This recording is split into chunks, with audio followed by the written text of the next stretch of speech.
Olá, começa agora mais um Diálogos, um programa da TV Unesp para divulgação científica. Nosso convidado de hoje é o professor Eduardo Cocobum, pró-reitor de pós-graduação da Unesp. Professor Cocobum, é um prazer recebê-lo aqui em nosso programa. Obrigado pelo convite e pela oportunidade. Professor, a nossa ideia é trazer um panorama do que vem a ser a pós-graduação no Brasil. E para isso a gente tem um plano nacional da pós-graduação. Eu gostaria que o senhor comentasse qual é o objetivo desse plano. Bom, quando a gente fala na pós-graduação, no sentido que a gente está falando, nós estamos falando do mestrado, acadêmico, profissional e doutorado. Classicamente, da década de 80, mestrado e doutorado serviram para a formação de professores para o ensino superior. Embora hoje ainda exista uma necessidade muito grande de professores com mestrado e doutorado para o ensino superior, cerca de 50% dos mestres e doutores ainda vão para esse mercado de trabalho, hoje em dia está se requerendo a presença de mestres e doutores no mercado de trabalho fora da universidade, né? Então, só para a gente ter uma ideia, o Brasil tem cerca de 1,4 doutores para cada 1.000 habitantes. Nos países desenvolvidos, né, isso chega até 23, né, cerca de quase 20 vezes mais do que o Brasil, né? Então, a gente tem um desafio enorme ainda, né? Nós precisamos de gente para ser formado para dar aula no ensino superior. Nós precisamos que desses professores que vão para o ensino superior ajudem a formar mais mestres e doutores, né?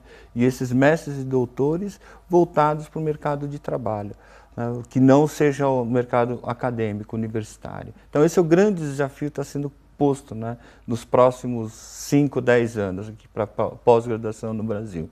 A CAPES é o órgão que coordena, né, junto à nossa educação, pensando na pós-graduação. E além desse grande desafio de tentar aliar cada vez mais a universidade com a academia, quais outros desafios nós temos hoje para o ensino de pós-graduação? Existem alguns setores da atividade econômica que estão sendo consideradas primordiais, né? Por exemplo, o setor de bioenergia, né?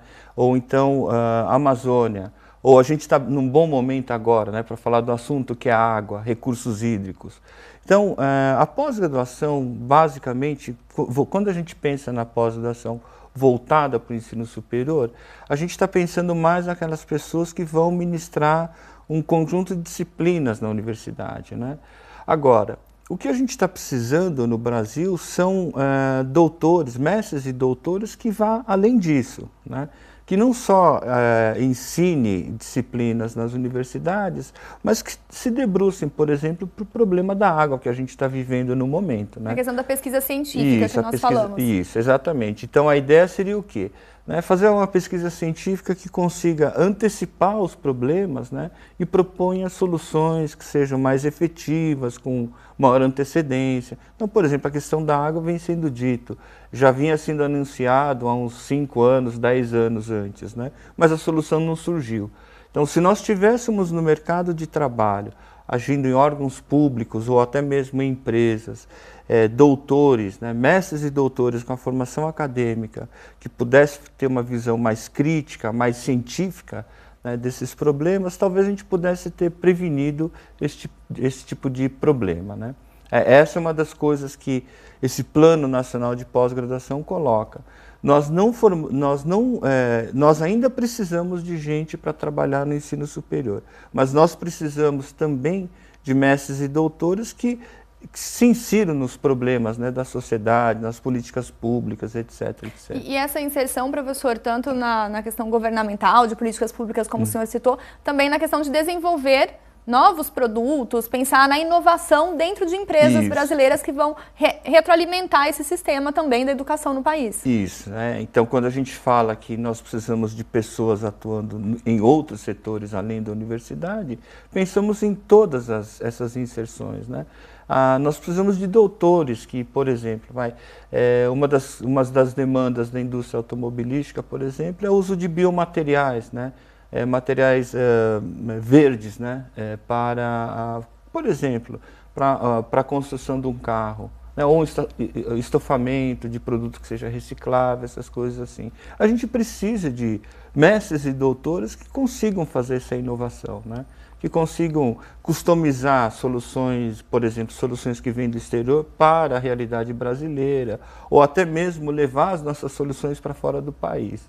E pensando nessa ir para fora do país, a internacionalização, ela da universidade, não só da Unesp, onde o senhor é pró-reitor de pós-graduação, mas das universidades brasileiras como um todo, tem sido um grande objetivo pensar na internacionalização. E como que essa internacionalização contribui para a nossa pós-graduação? Bom, a internacionalização tem que ser vista como uma forma de circulação, né, de cérebros, né, de pessoas conhecendo realidades diferentes, reconhecendo diferenças, né, culturais, diferenças tecnológicas, econômicas.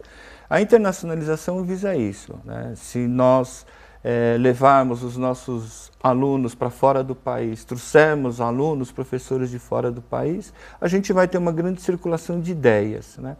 E ter circulação de ideias diferentes é um dos passos fundamentais para a inovação.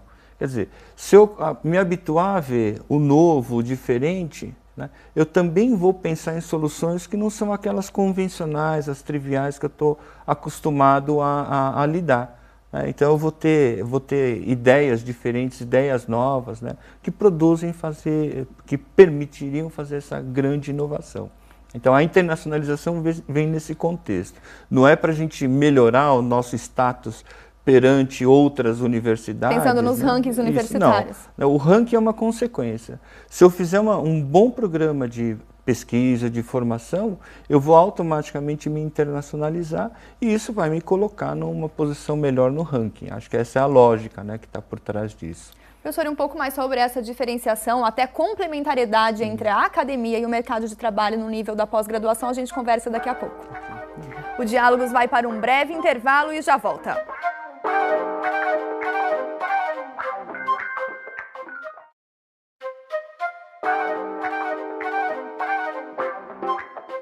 Estamos de volta com Diálogos para falar sobre o cenário da pós-graduação no Brasil. Nosso convidado é o pró-reitor de pós-graduação da Unesp, o professor Eduardo Cocobum. Professor, falávamos sobre essa relação da empregabilidade dentro da pós-graduação. Eu gostaria que o senhor situasse melhor o índice dessa empregabilidade no país, uma vez que muita gente imagina que se eu faço um mestrado, um doutorado acadêmico, eu vou necessariamente dar aula, seguir a carreira de docente. Isso é uma questão muito interessante, que intriga e provavelmente preocupa muita gente. Todos nós, quando vamos procurar alguma formação profissional, a pergunta que a gente faz é qual será o meu futuro, né? Se eu vou ter empregos, se o meu salário vai ser bom.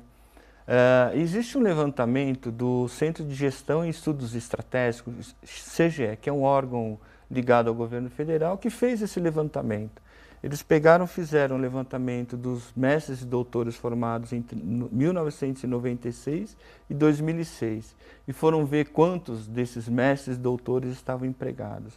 Aí aparece uma coisa curiosa, né? De 72% a 75% dos que concluíram o mestrado, né, em 5 anos, mestrado ou doutorado, estavam com emprego. Os outros 25%, né, saíram por alguma razão do mercado de trabalho, e a gente não sabe exatamente o que aconteceu. Mas essa taxa de emprego é relativamente grande. Tá?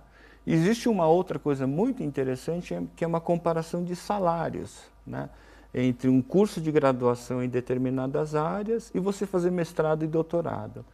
E em algumas áreas, a distância entre você ter somente a graduação e ter mestrado e doutorado chega a ser superior a 10 vezes. Né? Então, em termos de mercado de trabalho, de emprego, né, a probabilidade de você conseguir um bom emprego fazendo mestrado e doutorado é muito grande. Né? E o rendimento que você terá também será muito grande. E o que a gente vê no mercado é alguma coisa assim. A gente percebe que em algumas áreas o egresso da graduação prefere entrar rapidamente no mercado de trabalho, né? Tá? Mas se ele gastar algum tempinho mais, uns 2 anos, 5 anos entre mestrado e doutorado, 5, 6 anos entre mestrado e doutorado, né? Talvez dependendo da carreira dele, o salário dele será Depende muito da área, isso, do né? conhecimento no qual o aluno se especializou. Tá. Então, fazer mestrado e doutorado é um bom negócio, mesmo porque, pelo dado que eu dei antes, 1,4 doutores para cada 1.000 habitantes contra 20 e tantos em outros países, é uma área, né, um mercado de trabalho que ainda carece de mão de obra. É altamente especializada, né, E alto grau de especialização, grande demanda pelo serviço, significa remuneração maior. Então, esse é um aspecto assim. Como pró-reitor de pós-graduação, eu diria assim, para o mercado de trabalho, né, para você ter mais emprego, maior empregabilidade, melhor salário, fazer mestrado, doutorado é um bom negócio. No sentido de incentivar os alunos. Exato. E não só no mestrado acadêmico, mas também nós temos o mestrado profissionalizante, que abre uma outra porta e também chama a atenção de outras pessoas já formadas e até já atuantes no mercado de trabalho. Isso. O mestrado profissional é um curso que já existe há muitos anos, né, fora do país. No Brasil já existe há um pouco mais de 15 anos. E ele é um mestrado voltado especificamente para as pessoas que já estão no mercado de trabalho, e eles vão receber treinamento em serviço, né? No mestrado acadêmico, doutorado acadêmico, a gente traz o aluno para dentro da universidade, internamos literalmente durante 2 ou mais 4 anos e devolvemos para a sociedade. No mestrado profissional, a ideia é não tirar essa pessoa do mercado de trabalho, né? Ela vem para a universidade, compartilha suas experiências, os seus problemas, né? A gente consegue uma solução academicamente fundamentada, com respaldo em metodologia científica. Ele leva de volta para o seu trabalho, né, e vê se aquela solução funciona, né? Então, a formação do mestre profissional é isso. Ele vai realizando a sua atividade profissional, e durante a sua atividade profissional ele faz uma análise mais crítica, com uma metodologia científica, para ver se aquelas práticas que ele tem na profissão podem ser aperfeiçoadas e inovadas, né? Então, é um tipo de formação muito interessante que vem crescendo muito nos últimos anos. O senhor foi convidado pelo programa de pós-graduação em televisão digital da Unesp em Bauru para ministrar a aula inaugural aos alunos também do mestrado em comunicação e até mesmo de outros programas das outras faculdades da Unesp, para discutir essa questão da empregabilidade. E nós ouvimos no quadro do Diálogos, o Ponto de Contato, o professor coordenador do mestrado em TV digital, o professor Juliano Maurício de Carvalho. Vamos ouvir o que ele tem a dizer a respeito da empregabilidade da pós-graduação. Desde 2008, quando nós começamos um mestrado em televisão na Unesp, um mestrado profissional, nós temos observado muito essa tendência de que o país tem portas abertas para os mestrados profissionais. Primeiro, porque amplia a empregabilidade. Mais de 80% dos nossos egressos estão no mercado de trabalho em televisão, e uma parte deles, inclusive, já eram participantes desse mercado. Um outro aspecto muito importante a ser observado é que a questão dos mestrados profissionais atende a uma demanda da sociedade para que a universidade possa não só dialogar com o mercado de trabalho, mas ela consiga, mais do que isso, criar inovação, tecnologia, soluções para a atividade que o mestre, que o egresso desses mestrados possam ter no mundo do trabalho.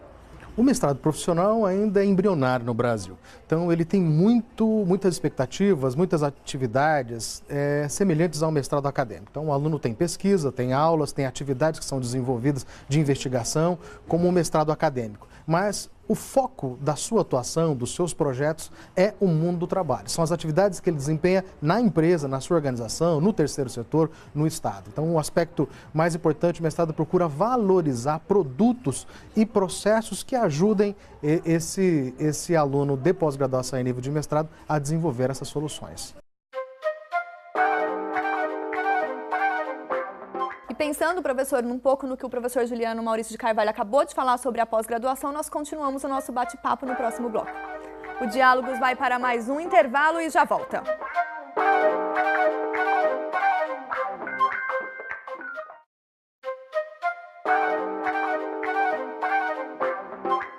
O Diálogos está de volta e nossa conversa hoje é sobre pós-graduação com o pró-reitor da Universidade Estadual Paulista, Eduardo Cocobum. Professor, comentávamos a questão do índice de empregabilidade dos mestres e doutores. E uma coisa que acredito eu que o mercado tem valorizado é a formação multidisciplinar, interdisciplinar dos profissionais. E o mestrado e o doutorado cada vez mais tem aberto espaço a esse público também. Bom, só para a gente ter uma ideia, o número de cursos, né, programas de pós-graduação de doutores, né, formados em área interdisciplinar aumentou cerca de 60% em 10 anos, enquanto em outras áreas vem aumentando em torno de 15%, 20% no máximo.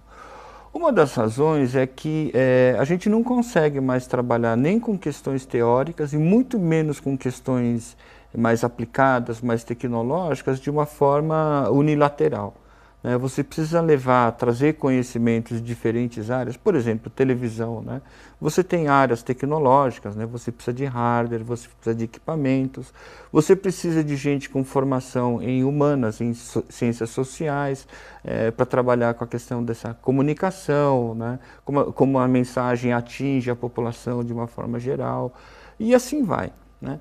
Então, hoje a gente não consegue fazer desenvolvimento, sobretudo em inovação, se a gente trabalhar de forma muito isolada. Então, essa formação multidisciplinar já é uma tendência.